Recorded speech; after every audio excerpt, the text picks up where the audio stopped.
కూడా అధిపతిగా ఉండే నక్షత్రాలున్నాయి. హ్మ్. వాళ్ళు పెట్టేదేంటి వజ్రం. హ్మ్. అవును.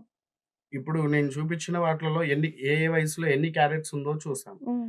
అన్ని క్యారెట్స్‌కి స్టోను దొరుకుతదా వజ్రం వాళ్ళకు? దొరికిందంటే మళ్ళీ వాళ్ళు కొనుక్కోవడానికే అది ఒక 1,00,00,000, 2,00,00,000, 3,00,00,000 వరకు పోతది. అవును.